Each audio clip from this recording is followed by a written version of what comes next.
Hi മക്കളെ, നിങ്ങളുടെ ശ്രീലക്ഷ്മി മിസ്സും ഫസൽ സാറുമാണ്. നമ്മുടെ സ്കൂൾ തുറക്കാൻ ഇനി കുറച്ച് ദിവസം കൂടിയുള്ളൂ, ഒരാഴ്ചയും കൂടിയുള്ളൂ. ജൂൺ 3 നമ്മുടെ സ്കൂൾ തുറക്കാൻ പോവാണ് അല്ലേ ഫസൽ സാറേ? എത്ര പെട്ടെന്ന് 2 ദിവസം പോയത്. സത്യം. അപ്പം ഫൈനൽ എക്സാം കഴിഞ്ഞ് റിസൾട്ടും വന്നു, നല്ല ചൂട്, അതിനുശേഷം നല്ല മഴ, എല്ലാം കൂടെ അങ്ങനെ കലാശക്കൊട്ടായിട്ട് സ്കൂൾ തുറക്കാൻ ഒരാഴ്ചയുള്ളൂ. ഉറങ്ങി എഴുന്നേറ്റ് മാറിയല്ലേ. അപ്പം ഞങ്ങൾ വന്നിരിക്കുന്നത് എന്താണെന്ന് വെച്ചാൽ സ്കൂളിലേക്ക് പോകുന്നതിന് മുമ്പ് കുറച്ച് കാര്യങ്ങൾ മക്കൾ ശ്രദ്ധിക്കേണ്ടതുണ്ട്. അപ്പൊ എല്ലാവരും വായിക്കുന്ന പോലെ സ്ഥിരം ചടങ്ങുകളുണ്ടല്ലോ. ചിലപ്പോ നമ്മൾ മക്കളെടുത്ത് പറയുന്ന സമയത്ത് തമ്മിലൊക്കെ വായിക്കുന്ന സമയത്ത് ഇവർ വിചാരിച്ചിട്ടുണ്ടാവും നമ്മൾ സ്കൂൾ തുറക്കുമ്പോൾ എന്തൊക്കെ കാര്യങ്ങൾ ശ്രദ്ധിക്കണം, എന്തൊക്കെ കാര്യങ്ങളാ ചെയ്യേണ്ടത്. അവരുടെ മനസ്സിൽ ആദ്യം വരുന്നത് എന്തായിരിക്കും? ബാഗ് വാങ്ങണം, ബുക്ക് വാങ്ങണം, കളർ പെൻസിൽ വാങ്ങണം, റെഡ്, പച്ച, നീല, ബ്ലാക്ക് വാങ്ങണം. അതെ, അതെന്തായാലും നമ്മുടെ മക്കൾക്ക് ഉണ്ടാവും അല്ലെ. Box, water bottle, tiffin set ആക്കണം. പക്ഷെ ഇതാണോ നമ്മൾ സീരിയസ് ആയിട്ട് കാണേണ്ടത്? ഇത് കാണണം, ഇത് വേണം, ഇതില്ലാതെ പോകാൻ പറ്റില്ലല്ലോ. പക്ഷെ ഇതിനോടൊപ്പം ചെയ്യേണ്ട കുറച്ച് കാര്യങ്ങളുണ്ട്. ആദ്യത്തെ പരിപാടി എന്താണെന്ന് അറിവിസേ? എന്തായിരിക്കണം ആദ്യം നമ്മൾ ഇമ്പോർട്ടൻസ് കൊടുക്കേണ്ട കുറച്ച് കാര്യങ്ങളുണ്ട്. അതാണ് നമ്മൾ ഇവിടെ ഡിസ്കസ് ചെയ്യാൻ വന്നത് കേട്ടോ. അപ്പൊ ആദ്യത്തെ കാര്യം എന്താ പറഞ്ഞോളൂ ഐശ്വര്യ? എനിക്ക് എന്റെ ഏറ്റവും പ്രയോറിറ്റി കൊടുക്കുന്ന കാര്യം എന്താണെന്ന് വെച്ചാൽ, നമ്മൾ ഏത് ക്ലാസ്സിലേക്കാണോ പോകുന്നത് ആ ക്ലാസ്സിനെ പറ്റി നല്ലൊരു ധാരണ ഉണ്ടായിരിക്കണം. ഞാനൊരു എക്സാമ്പിൾ ആയിട്ട് പറയും മിസ്സേ, 8ാം ക്ലാസ്സിലെ മക്കളുടെ ഏറ്റവും വലിയ ആദ്യം എന്നുള്ളത് അവർ UP ക്ലാസ്സിൽ പഠിച്ച കുട്ടികളാണ്, ഒഴുക്ക് മാറുകയാണ്, ഹൈസ്കൂളിലേക്ക് മാറാണ്, വലിയ പിള്ളേരാവാൻ പോവാണ്. അതിന്റെ ഒരു എക്സൈറ്റ്മെന്റ് അവർക്ക് എന്തായാലും ഉണ്ടാവും. അതായത് ഹൈ സ്കൂളായി, ഉയർന്ന സ്കൂളിൽ നിന്നും ആ പേര് തന്നെ ഉണ്ട്. അപ്പം എക്സൈറ്റ്മെന്റ് മാത്രമല്ല, സിലബസ് മാറുന്നുണ്ട്, ഒരുപാട് പഠിക്കാനുണ്ട്, ഒരുപാട് മാറ്റങ്ങൾ അവർക്ക് ഫേസ് ചെയ്യാനുണ്ട്. 7ാം ക്ലാസ്സിൽ നമ്മൾ പഠിച്ച ആ ഒരു പാറ്റേൺ അല്ല നമ്മുടെ 8ാം ക്ലാസ്സിലേക്ക് വരുന്ന സമയത്ത് ക്വസ്റ്റ്യൻ പേപ്പേഴ്സ് ആണെങ്കിലും എക്സാംസ് ആണെങ്കിലും എല്ലാം വ്യത്യാസമുണ്ട്. ഗ്രേഡ് സിസ്റ്റം മാറിയിട്ട് മാർക്ക് സിസ്റ്റത്തിലേക്ക് വന്നു. അതുപോലെ സയൻസ് ആണ് എനിക്ക് ഏറ്റവും വലിയ ചേഞ്ച് വരുന്നത്. അടിസ്ഥാന ശാസ്ത്രം, ഫിസിക്സ്, കെമിസ്ട്രി, ബയോളജി ആയിട്ട് മാറിയിട്ടുണ്ട്.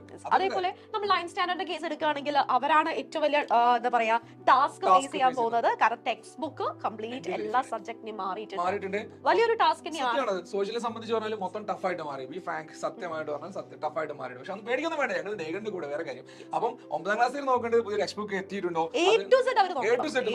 അവർക്കാണ് ഏറ്റവും കൂടുതൽ പണി. ഈവൻ SLC-ക്കാരെക്കാളും കൂടുതൽ പണിയുള്ളത് 9ാം ക്ലാസ്സിനാണ്. ആ സിലബസ് ഒന്ന് കവർ ചെയ്ത് നോക്കി, അയ്യോ ഇതൊക്കെ പഠിക്കണല്ലോ. ഈ വർഷം മാത്രമല്ല, ഈ 9th ഈ പ്രാവശ്യം മാറിയിട്ടുണ്ട്. അടുത്ത വർഷം 10ാം ക്ലാസ്സിലേക്ക് പോകുമ്പോൾ 10ാം ക്ലാസ് നമുക്ക് മാറാൻ പോവാണ് ടെക്സ്റ്റ് ബുക്ക്. സോ ഒരു ടാസ്ക് ആണ്. പക്ഷെ നിങ്ങൾ ടെൻഷൻ അടിക്കണ്ട, നമുക്ക് പഠിച്ചെടുക്കാവുന്നതേ ഉള്ളൂ.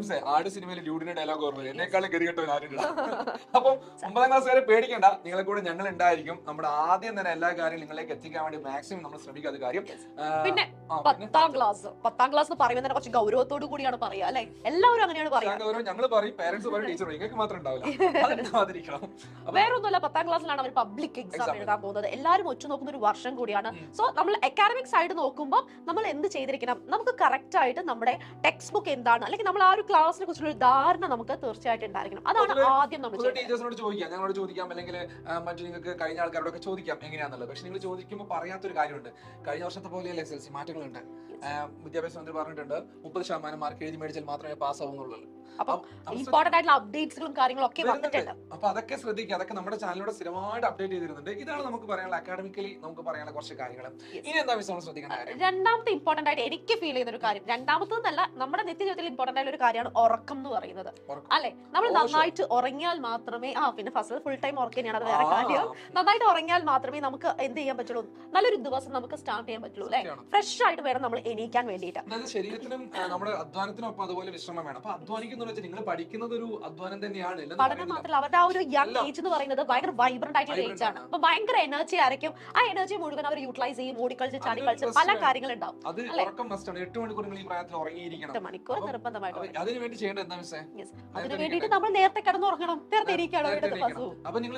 നേരത്തെ കിടന്നുറങ്ങിയിട്ട് നമ്മൾ എന്ത് ചെയ്യണം, സ്കൂൾ സ്റ്റാർട്ട് ചെയ്ത് കഴിഞ്ഞാൽ സ്കൂളിലേക്ക് പോകണം. നമുക്ക് കുറെ കാര്യങ്ങൾ ചെയ്ത് തീർക്കാനുണ്ട്. അപ്പൊ നമ്മൾ സ്വാഭാവികമായിട്ട് നമുക്ക് നേരത്തെ എണീക്കേണ്ട ആവശ്യമുണ്ട് അല്ലെ. നമ്മൾ സ്കൂൾ തുറന്നിട്ട് നേരത്തെ എണീക്കാം, എന്നിട്ട് നമുക്ക് ചെയ്യാം. അപ്പം കാണാം, ഒരാഴ്ചയും കൂടി ഇല്ലേ എനിക്ക് വെക്കേഷൻ എന്ന് പറഞ്ഞ് ഇരിക്കരുത്. കാരണം നമ്മൾ സ്കൂൾ തുറന്നു കഴിഞ്ഞാൽ നമുക്ക് അതുമായിട്ടൊന്ന് യോജിക്കാൻ കുറച്ച് ടൈം എടുക്കും. നമുക്ക് ഫസ്റ്റ് തന്നെ ആ ഒരു നമ്മൾ ആദ്യമായിട്ട് സ്കൂളിൽ പോകുമ്പോൾ നമ്മൾ ഹാപ്പി ആയിട്ട് പോകണല്ലേ. അപ്പൊ നമ്മുടെ മൂഡ് ഓഫ് ആയി കഴിഞ്ഞാൽ പിന്നെ സെറ്റ് ആവും ഇല്ല. ഒരു റൂട്ടീൻ ഉണ്ടാക്കണം. അത് നമ്മൾ ചെയ്യേണ്ടത് ഈ വീക്ക് നേരത്തെ കിടക്കാൻ പറ്റുന്നില്ല, അതാ ഫോൺ മാറ്റിച്ചാൽ നേരത്തെ താനെ കിടന്നുറങ്ങിക്കോളും. പിന്നെ ഫോൺ കാണുന്നതിലുള്ള മെയിൻ സയന്റിഫിക് സൈഡ് എന്ന് പറയുന്നത്, ഫോൺ കാണുന്ന സമയത്ത് നമ്മുടെ റേസ് അല്ലെ ബ്ലൂ ലൈറ്റ് ഉണ്ട്, ഉണ്ട്. ആ ബ്ലൂ ലൈറ്റ് നമ്മുടെ മെലാറ്റോണിൻ എന്ന് പറഞ്ഞ കെമിക്കൽ പ്രൊഡ്യൂസ് ചെയ്യുന്നത് കുറയ്ക്കും. ഈ മെലാറ്റോണിൻ കറക്റ്റ് ആയിട്ട് ഉണ്ടെങ്കിൽ മാത്രമേ നമുക്ക് എന്ത് ബയോളജിക്കൽ ക്ലോക്ക് സ്വസ്ഥമായിട്ട് നമുക്ക് ഉറങ്ങാൻ പറ്റൂ. അതായത് ബയോളജിക്കൽ ക്ലോക്ക് എന്ന് പറയുന്ന സാധനമാണ്. അപ്പൊ അതുകൊണ്ട് നിങ്ങൾ ഉറങ്ങുന്നതിന്റെ ഒരു അരമണിക്കൂർ മുന്നേ ഫോണൊക്കെ അതിന് മുന്നേ വേണമെങ്കിൽ നോക്കിക്കോ, എന്നിട്ട് ഫോണൊക്കെ മാറ്റി വെച്ചാൽ വേഗം കിടന്നുറങ്ങുക. ഈ ആഴ്ച മുതൽ സ്റ്റാർട്ട് ചെയ്യട്ടോ, നാളെ മുതൽ അല്ല ഇന്ന് മുതൽ സ്റ്റാർട്ട് ചെയ്യണം. ഇന്ന് രാത്രി മുതൽ നേരത്തെ കിടന്നുറങ്ങുക, പിന്നെ രാവിലെ നേരത്തെ എണീക്കുക, നല്ല മക്കളായിട്ടിരിക്കുക. എന്നാൽ മാത്രമേ സ്കൂളിൽ പോകുന്ന സമയത്ത് നിങ്ങൾക്ക് ഫ്രഷ് ആയിട്ട് ഹാപ്പി ആയിട്ട് പോകാൻ പറ്റത്തുള്ളൂ. ഇനി ഒരു കാര്യം എന്താണെന്ന് വെച്ചാല്, ഇപ്പം മഴ വരികയാണ്, മഴക്കാലം വരാൻ പോകണം. ഏറ്റവും കൂടുതൽ നമ്മൾ ബുദ്ധിമുട്ട് അനുഭവിക്കും മഴക്കാല ജനരുകൾ. മഴ ഒരുപാട് പകർച്ചവ്യാധികളും ഒരുപാട് ബുദ്ധിമുട്ടുകൾ കുട്ടികൾക്ക് വരും. അതന്നെ ഹൈജീനിക് ആവുക, പരമാവധി വള്ളി പിടിക്കാതിരിക്കുക.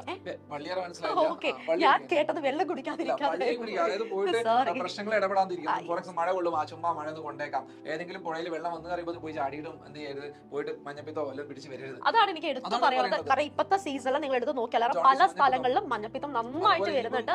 പനി സീസൺ വരാൻ പോവാണ്. അപ്പൊ അതിൽ നിന്ന് പനി, ജലദോഷം, തുമ്മൽ, ചുമ, തലവേദന, ഇതൊക്കെ സീസണലാണ്.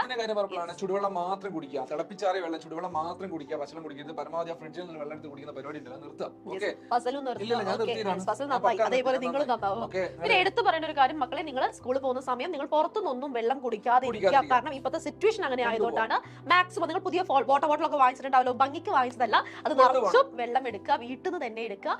ആ വെള്ളം തന്നെ മാക്സിമം നിങ്ങൾ കുടിക്കാൻ നോക്കുക. പിന്നെ നന്നായിട്ട് വെള്ളം കുടിക്കുക. നന്നായിട്ട് വെള്ളം കുടിച്ചു കഴിഞ്ഞാൽ അതിന് വേണ്ട ഒരു എനർജി, അതിന് വേണ്ട ഒരു എനർജിയും കാര്യങ്ങളൊക്കെ നമുക്ക് കിട്ടും. മാക്സ് നമ്മുടെ ശരീരത്തിന് വെള്ളം അത്യാവശ്യമാണ്.